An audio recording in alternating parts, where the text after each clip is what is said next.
action game set within a mythical Rome, Ryse is a bombastic expression of power. The hero is a soldier of such skill and stature that, when the game is played well, feels unassailable. The strength of its technology makes the details of the world appear realistic and natural, and spends the same effort on bloodshed.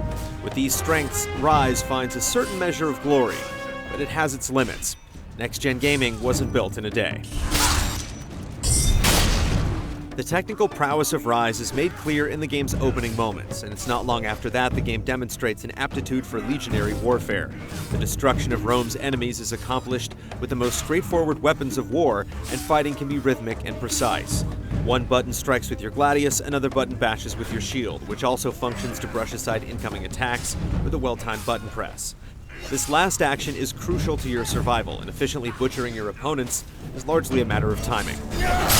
In the best circumstances, you'll time each strike to begin just as the last blow lands, stunning enemies with a shield bash if they get shy about meeting your blade. When they swing, you parry the blow and immediately resume your offensive. Convincing motions are interrupted when the character suddenly changes direction or tumbles like an acrobat, but the ability to quickly react lets you deal with being frequently surrounded on all sides. There are times when your view is obscured or the game stutters and throws off your timing, but in most cases, your skill will carry you through. Executions are the brutal highlight of Ryse's battles. When you've sufficiently tenderized your targets, a skull icon will appear over their heads. When you squeeze the trigger, you'll enter a choreographed sequence of pitiless slaughter.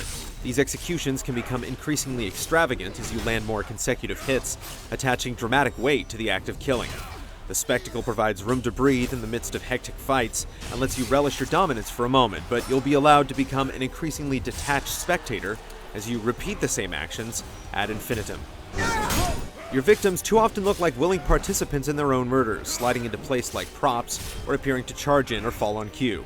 And while the game rewards you with points for hitting the correct button at the proper time, the scene will play out the same way whether you hit the right button, the wrong button, or no button at all. It's hard not to grow complacent when you realize your continued involvement in a man's death and dismemberment is largely optional, particularly when you're doing something you've literally done 100 times before. Responsive controls and steady momentum will keep you engaged in Ryse's constant war-making, but repetition unavoidably dulls the edge. The story that runs parallel to your actions will see our hero Marius promoted to Centurion and later take on the persona of a legendary warrior to pursue his vengeance in the arena. But this sense of growth is never shared with the player. Experience points are reaped every moment and tallied on screen, but the progression of your abilities is almost superficial. Absorbing more damage only allows for more room for error, and new executions feel interchangeable.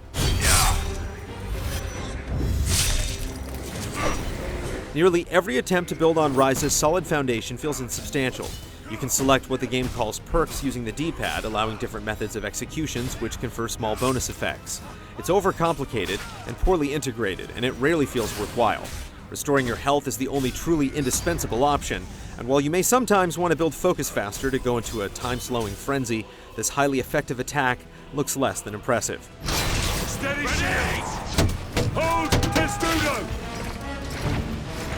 The further the game strays from its core combat, the less it gains. Commanding your troops is always the same: adopt a defensive formation when arrows fly your way, then march forward to close distance. It's also far too often that you're asked to man a stationary crossbow. Awkward, rapid-fire shooting only serves to damage the game's pace and feels outright silly in the vaguely historical setting. An odd lock-on mechanic makes the simple act of throwing a javelin clumsy, and later on, what should be exciting battles against singularly powerful opponents feels like simplistic back-and-forth exchanges.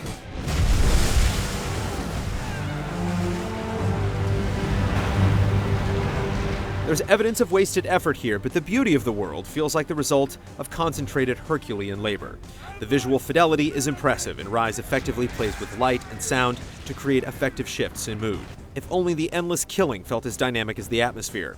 One moment you'll marvel at an impressive vista or an incredible sight, and the next you're doing a familiar dance of death with a bearded heavyset Briton you've already killed a dozen times over. The Great Colosseum that plays a part in the story also hosts a separate cooperative mode. The action that transpires here is disappointingly identical to the barbarian bashing you'll see everywhere else in the game, but transforming scenery and randomized objectives may tempt you to spill just a bit more blood for the gods. The basic gameplay is satisfying enough that cooperating with another player can be enjoyable, even if your ultimate motivation is obtaining a better grab bag of random items purchased with your arena winnings, or with your real-life wallet.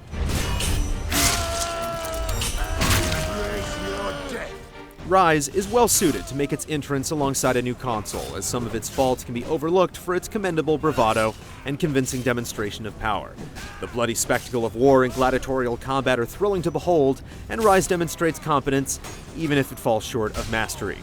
If Rome were to rise again, one would imagine it would be greater.